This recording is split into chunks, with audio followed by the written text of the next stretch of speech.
So this is our newest addition.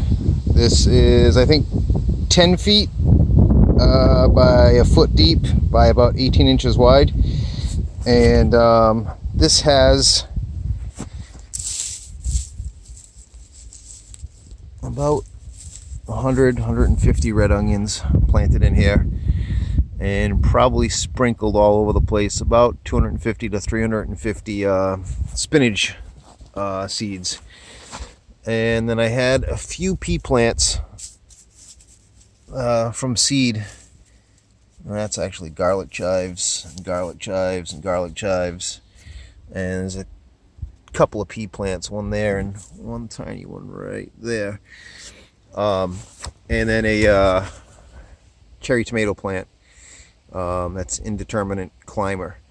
So the idea is this is primarily an onion bed, but I figured if we could plant spinach, intercrop spinach with it, we'd get spinach sooner, and get, harvest onions as we need it through the season, but get the big crop of onions at the end of the season. And I had this cherry tomato plant that needed a home, so we built a hangman platform for it with a string going down, and that's an 8-foot 2x3. So we'll see if this guy climbs up that. And just trying to get more use out of the bed than just waiting all season for the bed to sit here for onions in the fall or late summer, where I should be able to get peas and tomatoes and spinach out of it before the onions are ready. And all the varieties are companion plants too, so they're not gonna take nutrients from each other. If anything, they're gonna help each other. But this is just a couple of 2x6s stacked on top of each other with a couple of mini pallets screwed on at the end.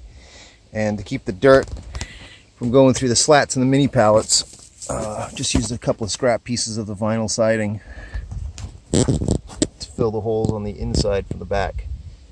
And I think I'm going to put a couple of slats across the back here so we can either put garden tools or shovels, rakes, whatever in it. Kind of like how this one originally is as pallet form. I was thinking I could probably put a bottom on this too and put some flowers in cups or a little planter box inside there. But that is the onion and spinach with a couple of other things tossed into it bed.